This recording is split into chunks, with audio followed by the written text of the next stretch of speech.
What's up, guys? Welcome back to my channel. I got a small little template here. I just want to show you guys so you guys can understand.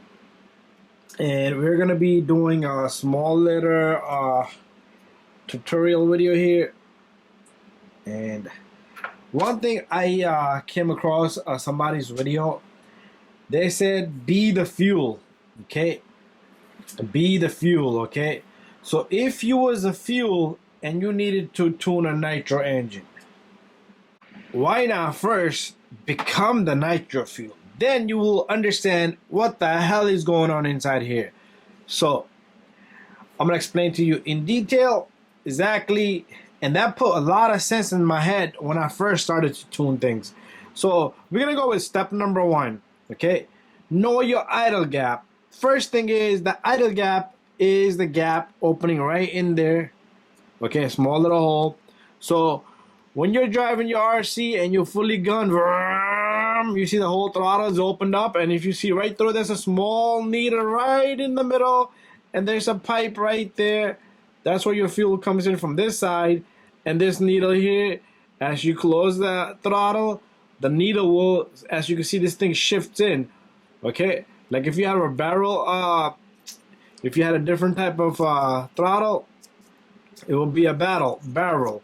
This one is it slides, and it also goes in. Okay, that's what it does. So that's the needle right here I just showed you.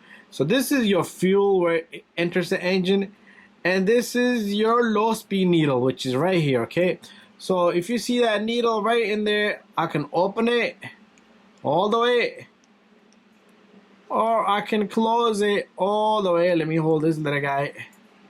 Okay, I need to put my hand in so the throttle doesn't turn with it. So that's your needle right in the middle. Okay, right in the middle. It's fully closed. Okay, so if you close this, your engine's gonna just cut off. Okay, so what I would suggest is you leave this baby open, and we're talking now this needle right here. This is your high-speed needle. Usually what I do is I figure out my engines. First of all, set up your gap. Okay, that's the main thing. Once you set up the gap, you don't need to touch that baby anymore. Okay, it could be a 1 millimeter or 2 millimeter, whatever the gap you want to set it at, whatever you think is made for your carburetor, set it to that. Once you have that set, do the factory settings. Okay, usually it's about 3 turns or so. So you would close it all the way, both of them. You close them both all the way. Then you come back out. 1, 2, 3. Okay, that I like. Okay, and same thing here. If your factory setting usually is around 3 to 4. 1, 2, 3, and do a quarter of a turn or so. And from there, work yourself. Okay, now you at least got it to the factory settings.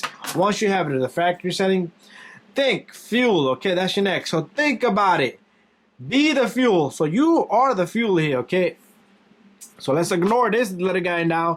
We're gonna do this on the actual car. We're gonna start it up, crank it up. That'll be my next video. So once you're a fuel here, okay, if you close this all the way and there's no opening here for the fuel to get in, okay, that's why you want to come back out 4 threads so all the fuel can enter over here. Okay, and this would be your second needle. So once it's open, let's say you eliminate this, go all the way so all the fuel can shoot in here. What if this thing is completely closed? It's blocking. Okay, that's why you need to come back out. So once your throttle is fully closed and you're down to 1 millimeter of the gap, at least it has something to shoot. So once you gun it, once you squeeze your trigger and you want to go full throttle, that thing opens up full air. This thing needs to shoot a lot of gas into it. Okay, so if that needle is not proper, you're gonna have issues. Okay, so that's how simple that is. Be the fuel, know the fuel, become the fuel. Once you become that fuel, you will understand. Okay, and that's it. We're gonna leave it there, and we'll go on to the next video will be on the vehicle itself. We'll tune it and see how that goes. Thank you for watching.